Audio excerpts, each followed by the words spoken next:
Everything is low. Even this one is low.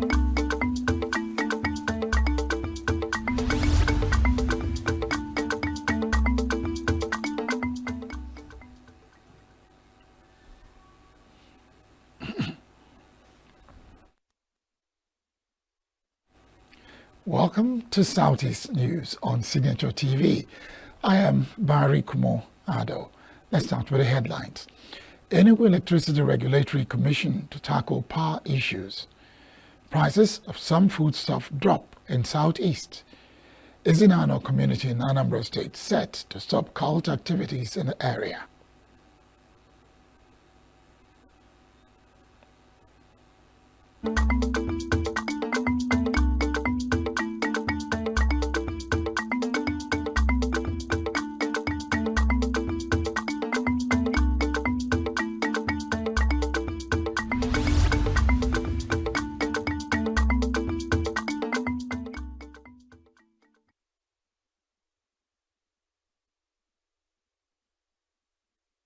The Enugu Electricity Regulatory Commission, EERC, held a stakeholders engagement and consultation on the Commission's draft regulatory instruments. The event, which is the first of its kind in the state, drew key participants in the Nigerian electric power sector. It was a platform for the review of draft regulations such as licensing, traffic methodology, captive power generation, and customer service standards and protection. Governor Peter Mba was represented by the Secretary to the State Government, Professor Chidebere Onya, said their vision of improving the quality of various utilities in the state cannot be fully realized without reliable power supply.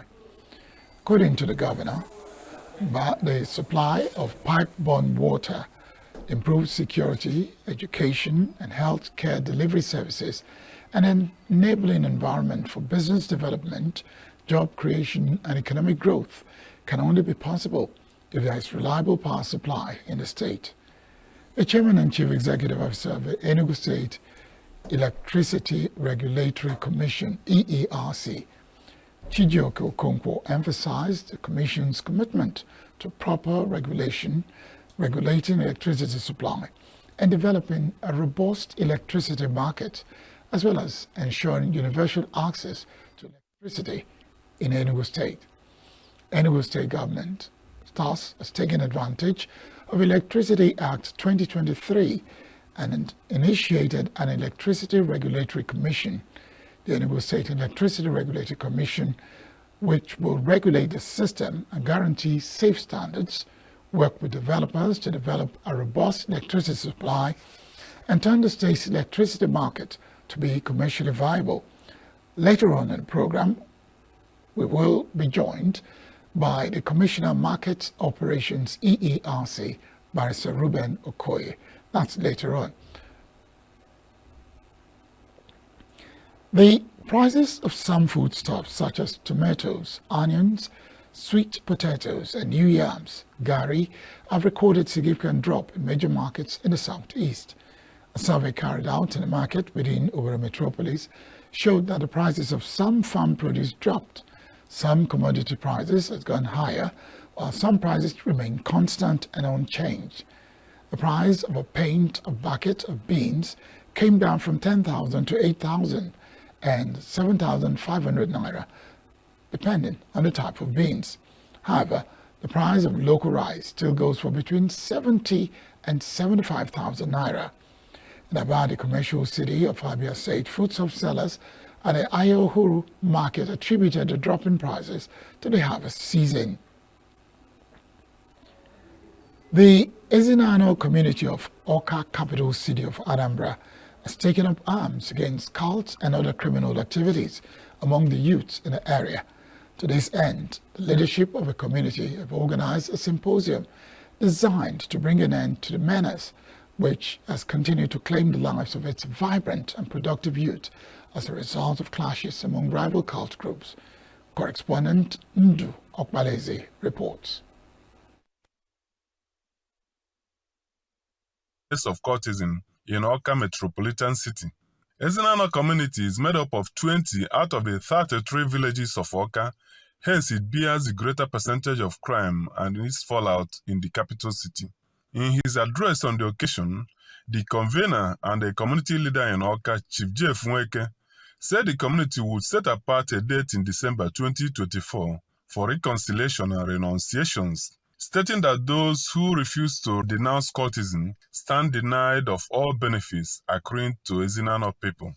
He cautioned the people against aiding and abetting criminals by hiding their identities, pointing out that rushing to carry their dead bodies from the scene of shooting by rival cult groups or security agencies gives the bad boys some kind of undeserved honor, thereby encouraging more people to take to cultism. Chief Nweke asked for a deep-rooted solution to the menace through counseling and other appropriate guidance, instead of what he called the security operatives concentrating on arrest and incarceration of the suspects. It's absolutely important and necessary that we work in synergy in understanding and then you understand. And I told one of the policemen, I said, listen to me, if the only solution that you have with our boys is on how to get them or kill them or incarcerate them without any correction, then let that solution go away. There must be correction. And these things can only be done if we get them, if we incarcerate them, and put up a program that is going to work as a deterrent, and then rehabilitation program. And I know that these security agencies cannot provide all these things alone without collaboration of the community. Anambra State Police Commissioner Nnage Obono Etan, represented by ACP Operations Aniet Eyo, commended the community for the initiative, even while expressing reservations with the low turnout of youths at the symposium. CP Etan, who lectured the audience on cultism, said they dwell in secrecy are mainly founded on superiority-inferiority complexes, which later on end up in acts of retaliation. Whatever happens in the Ezinano community is not happening only in that community alone. But I'm happy, we are happy, and Nigeria police is happy that the Ezinano community decides to come out in the open and cry out that there is something wrong somewhere in our community. So we need to solve that problem. And that is why we are here. I would have been very happy if, as you came, you carried one or two of your children along, so that when they are listening to us, when you get back, you will drag his ear and say, you were with me there. Did you hear what was told? The director, Anambra State Directorate of State Security, represented by Onyedika Nwachukwu, said that community engagement is key to sorting out bad eggs with a view to changing their mindsets. He harped on rehabilitation and reintegration of those ready to renounce, adding that they need empowerment to change to better lifestyles. Other measures would include collaboration with institutions to integrate cultism in education in schools, and formation of anti-cults units. Also, in the community development projects, which is important to address the problem of poverty, inequality, social exclusion, which contribute to cultism. The Deputy Commandant of the Nigerian Civil Defense and Security Corps, Anambra State, Francis Obinna, who shared the views of other speakers on reforming the youths, called for self-introspection to speak the truth to oneself, as well as readiness to renounce cultism from onwards. To these people, remember that there's no gain in violence. That's part of that sensitization. Our synergy are all to work with the communities to achieve this. Donatus Ojika of the Police Campaign Committee Against Cultism and Other Crimes addressed the gathering on how his group fights cultism and other crimes using non-kinetic approaches. He said the group is going around schools and churches to persuade people to manage their emotions positively, with a view to reducing crime rate in society.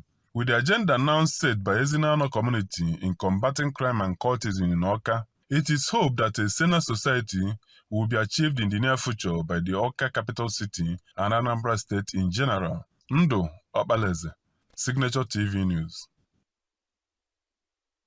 The National Drug Law Enforcement Agency, NDLEA, Imo Command, has commended retired Assistant Commander of Narcotics, Chief Philip Ihechu, for projecting the image of the agency positively and serving the country well. Deputy State Commander, NDLEA, Imo Morris Obuna, gave the commendation during a ceremony organized in honor of Ihechu on Tuesday in Owerri. Obuna praised Ihechu for his dedication, hard work, and commitment to fighting illicit drugs in Nigeria, describing him as a true patriot who gave his all to the service of the nation. He described Ihechu as a shining example of what it means to serve with integrity, passion, and dedication. In his remarks, Ihechu said he was fulfilled to have had the opportunity to serve the country. Ihechu also urged for more funding for the NDLEA to improve its output, commended the NDLEA for providing him the platform to serve the nation, and also thanked God for preserving his life to see his retirement day from the civil service. The Abia State House of Assembly has screened and confirmed the chairman and some members of the Abia State Independent Electoral Commission sent to it by Governor Alex Oti. The development was announced on the floor of the House by the Deputy Speaker, Augustine Okezie, who presided over the day's plenary. Professor George Chima was confirmed as the chairman, while Dr. Kelechi Okere, Joseph Uzoma Akara, Nkendirim Kalu, and Betta Ehumado were confirmed as members of the electoral body. According to the Deputy Speaker, the other two nominees, Ekele Queen Achuchogo and Onyemoche Elekwe, who were not present, were screened another day when they presented themselves to the House.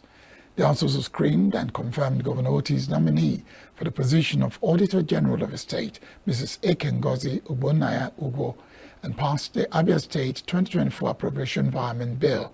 The bill is via the sum of about 171 billion naira in the 2024 Abia State budget appropriation. Still in Abia State, the governor, Alex Oti, has charged traditional rulers in the state to join hands with the state government to ensure that every part of the state is well secured. Governor Oti gave the charge during a meeting with over 400 traditional rulers from the 17 local government areas of Abia State, which was held at Mvosi Ishialangwa South Local Government Area. He said the government remains committed to sustaining the peace being experienced in the state, and that every community is being carried along in its administration's development agenda. In his speech, the chairman of Abia State Council of Traditional Rulers, Linus Ntomba, thanked Governor Oti for the support his administration was giving to traditional rulers. Let's take a break now.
Welcome back.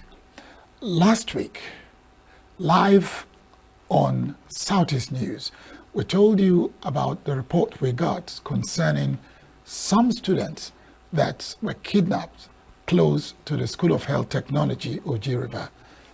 And later in the day, during the broadcast of the program, we got the CSO of Oji River talking to us about that issue and the efforts they were making to rescue those students.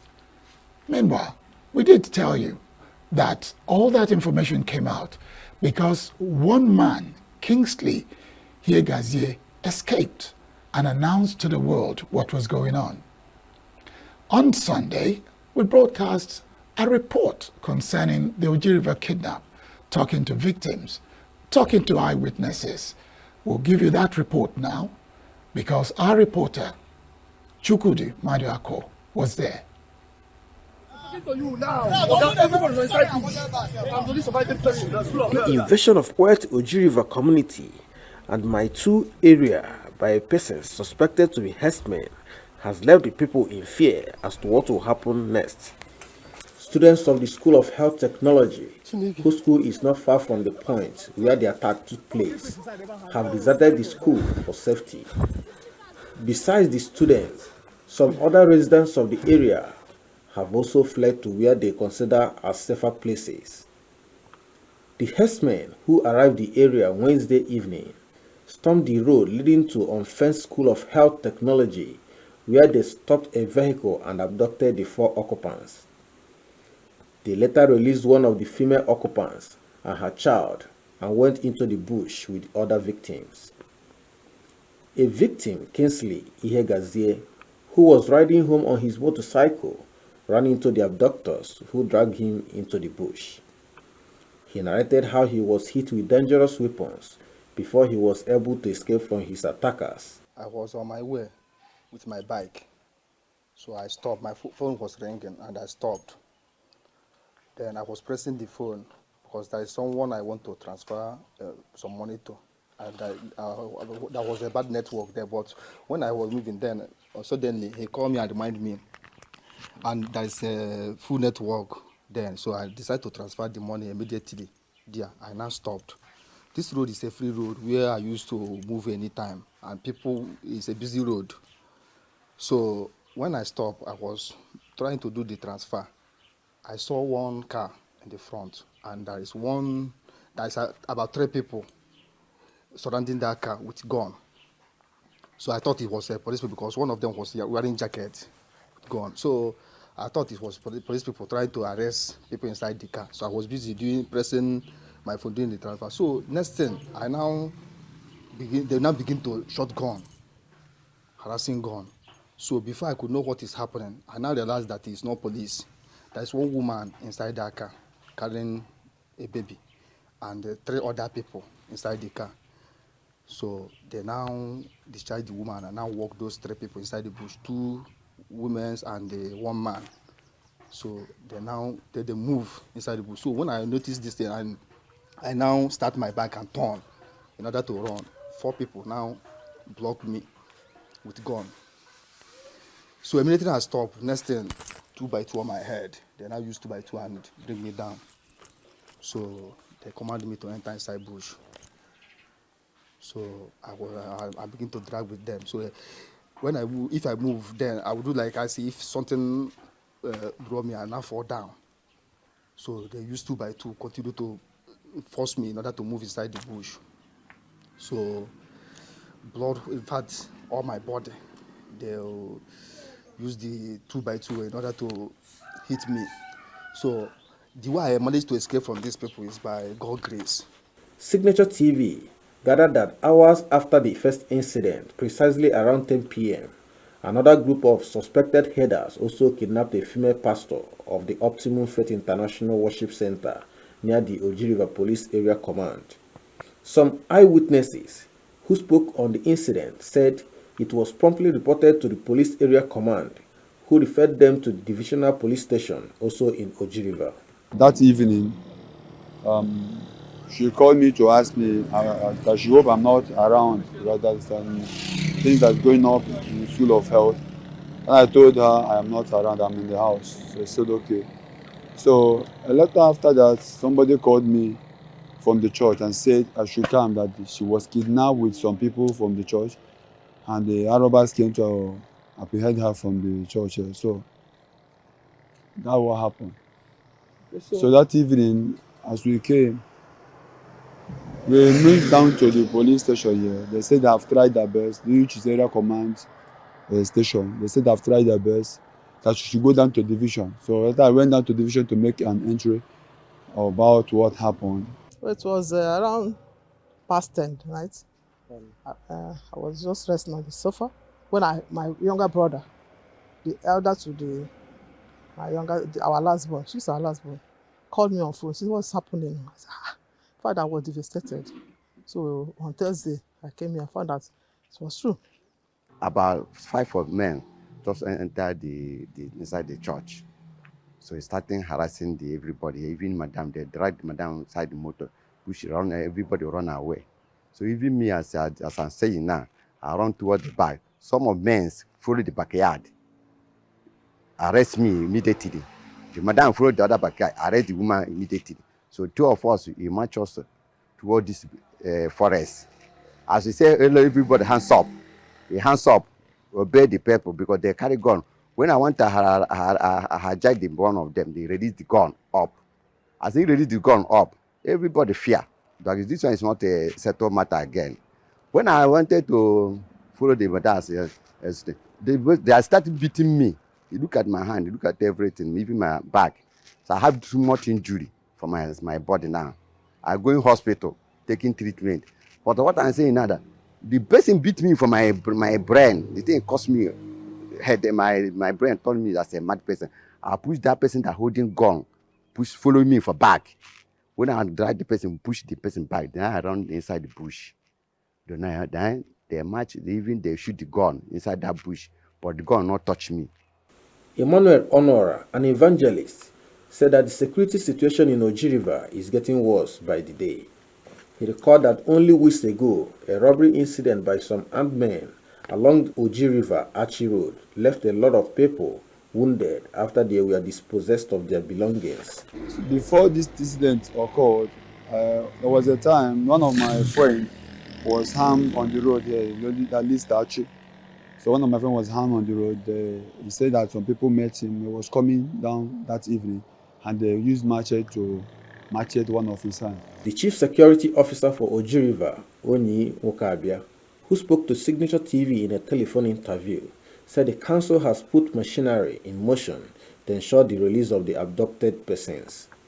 He said the forest guards from Oji River and neighboring with local government areas are already combing the forest with a view to freeing them and apprehending the perpetrators. For now, the people are living in fear and appealing to both the local and state governments as well as the various security agencies to rise to the occasion and ensure the security of life and properties in the area. From Oji River, Enugu State, Chukwudi Madako for Signature TV. That was the story. But the funny bit about that story is when the story broke and we got information about it on Thursday last week, the police were denying that it was fake and spurious. You will notice something. During that report, the first person you saw in a video with blood stains on him is Kingsley Hiegazie. And with me in the studio this afternoon is the wife of Kingsley Hiegazie. Madam, you're welcome to Southeast News. Thank you, sir.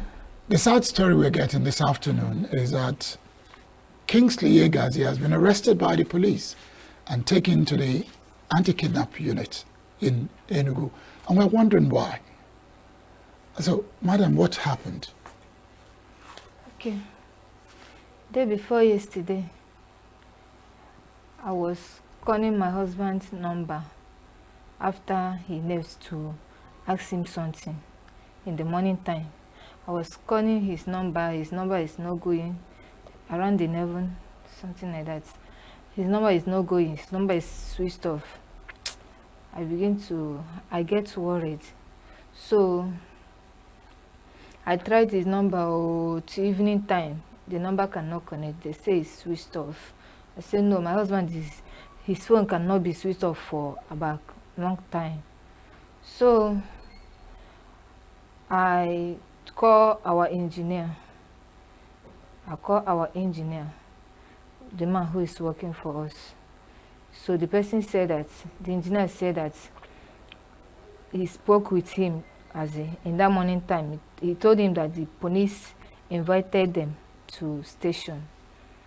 So he was trying to ask him know if it's only him or there are many how it happened. So the man said that his phone cut off. So I still any morning yesterday I reached his number. The number is going, but they are not picking it. They are not picking the number. Then I now sent somebody to station to go and check what happened. One of my husband's brother. As he reached there, they now told him that they hold my husband in kidnapping for Enugu. Just wait, madam. Yes. Your husband was at Oji River. Yes. Where did he go to see the police? Was it at Oji River or in Enugu? At Oji River, division Oji River. That's where they invited him. And you didn't know when they moved him from Oji River to Enugu? No, I did not know. I did not know. So, that's yesterday. He's not picking his call. Till the brother now went to the station to confirm if actually he's still there. But I'm worried. I'm confused because I don't know why they should hold him there. So now the brother now came to Enugu yesterday, come and confirm that they are holding him here. As the brother come back, he told me that his situation, that he's very ill that place, that he's very ill, that he just went to buy drug and food for him. That's yesterday. So even today that I came to visit him, he's not good at all. The wound that they gave him is getting worse because he's not taking any treatments. They're not giving him any treatment at all. Even food, to eat food, he said that he have not eaten since morning. Till the afternoon I came to visit him from Oji River. So the thing pained me so much because my husband have done nothing. He's just a hard-working man. He's just passing on the way and meet this incident, and God helped him to escape. So I don't know why the police will hold him there. I don't know why they will hold him there. Okay. Did they tell you why he was being detained by them? Yes. Did they give you any reason why they put him there? Yes, the IPO told me that the video that my husband made, which my husband is not the one that made the video, told me that the video is against them. That the video is against them. It's showing that they are not doing any work. So I don't know my husband's offense, that place. At this point, we need to ask, provision of security for somebody like Kingsley, who was fortunate to have escaped from kidnappers, is it wrong to be alive and to exclaim that there is danger for others to also escape? Or is it wrong for Kingsley to have escaped the kidnappers then at all? Because the confusing tale here is, why is Kingsley being held by the police? Remember, I did say that if it wasn't Kingsley's shout for help, many people, including the media, would not have known that there was any kidnap incident on that particular day at Oji River. Through Kingsley, we got to know that something wrong was happening.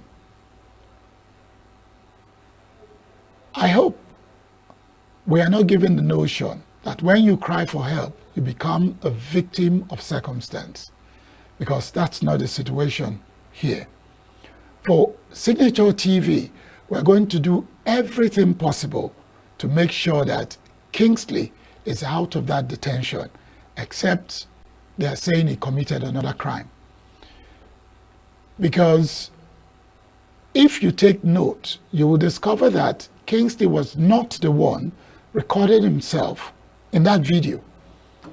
It was being recorded by someone else who was also making comments concerning that. So how come a viral video that is meant to save lives is becoming a video that is putting somebody behind bars? These are questions the Nigerian police need to answer. These are questions human rights lawyers need to find answers to. These are questions citizens must ask questions about. Is this the way for a woman who is pregnant to stay without a husband, or he is the breadwinner of the family? So, madam, how have you been managing? Since day before yesterday, it's been very difficult for me and my children to eat, to cope because of my condition. It'll be very, very difficult. And my husband, my friend is Just take it easy. Take it easy. Let nothing happen to him there, because he's supposed to be taking treatment by now, but there's no treatment there. They just keep him that place. And me and my children, we are just suffering for nothing. It's a sad story.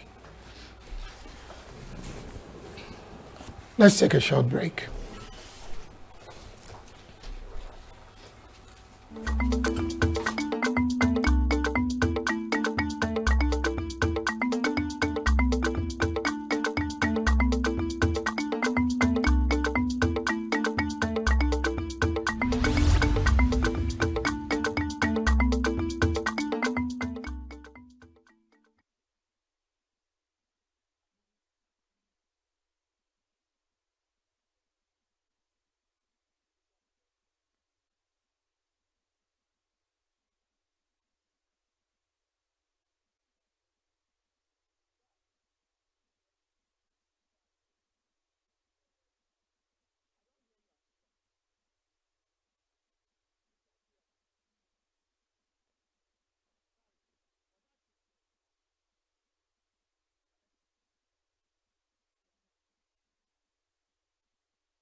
You're welcome back to Southeast News. And the main story today happens to be that of Kingsley Hiegazie, who was arrested apparently for doing nothing.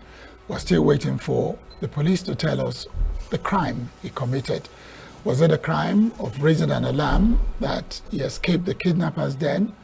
Or was it a crime of telling people to be careful going around Oji River because the times were bad? What was the crime? Let's get back to the wife of Kingsley Hiegazie. Madam, I'm not a doctor, but I do know that being pregnant and being under stress is not the best for any woman. I asked you before, how are you coping? I'm still asking you that same question, because coping is not just about the children and the household, but your physical well-being too. So how are you coping again? It's not easy for me at all.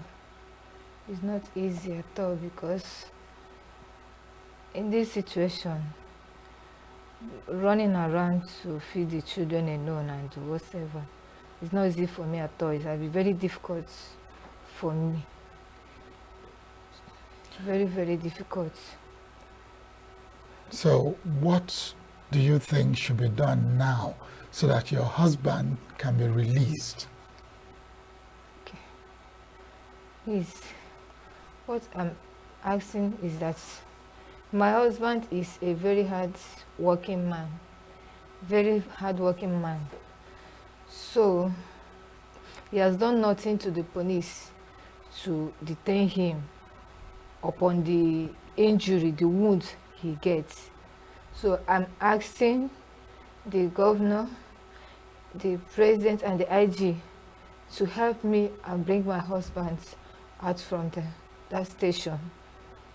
Please. Calm down, madam, calm down. With me in the studio, he has just joined us, Charles Pius. Charles Pius is one of us, not just one of us. The good thing about this story we're talking about is that Charles Pius was part of this story. He was the one following the police angle from day one. So, Charles Pius, you're welcome to this edition of Southeast News. Thank you, Barry. Thank you so much. My surprise, remember we talked about it briefly, was when police said no such incident took place. And by the time the evidences began to come out, it was clear such an incident took place. So can we reminisce just a tiny little bit of what transpired before we now insisted that we must go and investigate? Okay, so on a regular day as a journalist, I just go online to check what's going on. So this video came across. I wanted to flip through it and just pass, because I mean there are a lot of things that happen on social media, but the video didn't look fake to me, because I could tell from the beginning, if a video starts, I could tell this is virtually made or artificial intelligence made. So I went back to that video and I assessed it, and I used some items, some tools online, to check the authenticity of that particular video. And I found out that that video was actually authentic. It was true, but it's nowhere. I checked other media platforms to know if this story is out, and there was nothing like that. Oji River wasn't even in the news at all. So I now, asked the police PRO of Enugu State. I heard this particular video is trending, and it's been pushed for several times. It's been shared several times on WhatsApp. I just wanted to find out from him whether he knows about this particular incident. He said, "Oh, there's nothing like that. Nothing of such on his table." Before I now sent him the video, and he now said, "No, that video is misleading, is misinformative. There's nothing of such that's happened. That in fact that I should hold on. That is going to give me a comprehensive report." So I now ran with that story and said, okay, this is what the police is saying about this particular video, that whatever it is that is in this video is misinformative. It really maybe never really existed, but the person is just maybe raising an alarm. And that was the first story that came on our Signature TV's website. That's signaturetv.org. But after some few hours, we started seeing the reports that something actually happened. 5 people were kidnapped, 2 people were rescued, but 3 were still being held. But only yesterday that the other 3 were released. But those 3 said they cannot talk to the press because they're quite tender. They were teenagers and people who just arrived to the school environment, and that incident happened and they picked them. So aside that, there was also another incident happened that same day at night.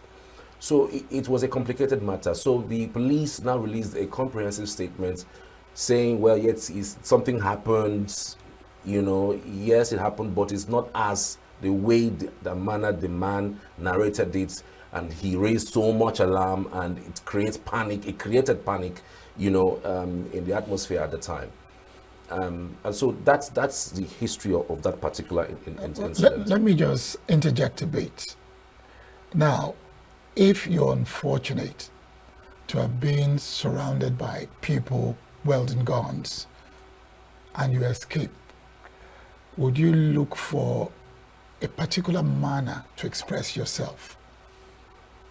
Of course, it was not that. I mean, I should have thought that guy should have even helped them achieve a better policing in that particular area. Something has just happened, and the next thing you're thinking of is arresting those who have raised the alarm. Yes, you could say that maybe the person may have done it ignorantly by, you know, maybe not going to them first and finding a report, but he needed to express himself. He needed to call people's attention and look, something has just happened this way, people should stop going that way, and he wasn't even the one that did that video. So there wasn't any reason whatsoever to have arrested him and kept him. It's so unfortunate. Every now and then we hear police say, police is your friend. Police is, you know, whatever it is that you see around, come to me or come to us, and we would escalate it or do something about it. But with what has happened, arresting somebody who has raised an alarm over an incident that happened that wants to save other people's lives is not becoming a problem. And I don't know why that is so. I still don't get it. Again, it borders on training and retraining, because I also called the DPO, that's a divisional police officer, that initiated the arrest of this Mr. Kingsley Yegazi. Mr. Kingsley, and he told me that he has no capacity to speak, and quite frankly, their mode of operation don't allow the DPO to speak on matters. The PRO of the institution of the state has to be the one to speak.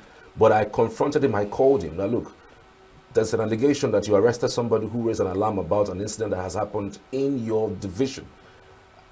Why did you arrest him? He said he cannot speak at that. Please, I should just speak to the PRO. And I said, okay. And I went back to the PRO. PRO, this is what's going on. What can you tell us a little bit about this particular incident? And he told me he has made some calls that yes, he knows that this thing exists, that he's going to be released. And I asked him, please, when will he be released? He said, well, that's as soon as possible, that I should just give him some time, that he has made some calls. This is just a few minutes ago, before I walked in here. Thank you for doing all that. My question is not directly to you, but it's open for the police to answer. Kingsley Yegazi committed no offense for screaming for help and telling people, if you take the right hand route, it's dangerous. Don't go to that direction. There are kidnappers there and they are holding dangerous weapons.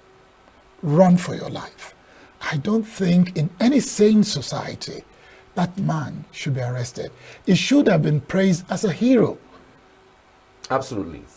He could have escaped and just gone home to sleep. Absolutely. And let whatever wants to happen. Yes. But this is a man who put his life on the line to raise an alarm, to tell people that road is dangerous, don't take it. And if he hadn't raised that alarm, let's ask ourselves, won't more people have fallen victim to that kidnap racket or scam or whatever it was? Now, the next thing the police will tell us, that in intelligence gathering, they should have known that that area was susceptible to such an attack.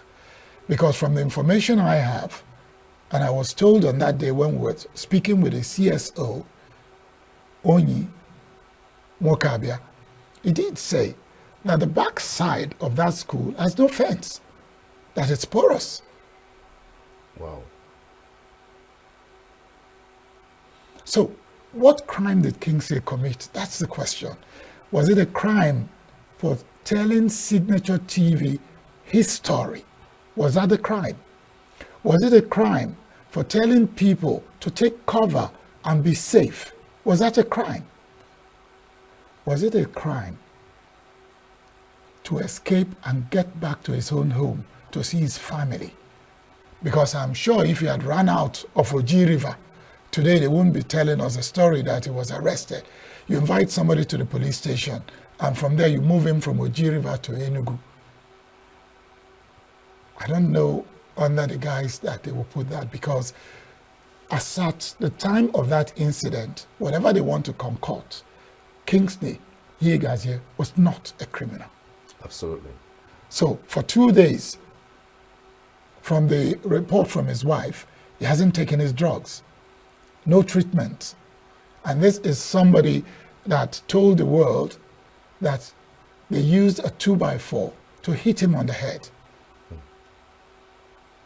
It's sad, really. It's sad, and it borders on training and retraining of our policemen, frankly speaking, because, again, the police was, the DPO was allegedly said at some point that that particular narration of what had happened at Oji River almost cost him his job.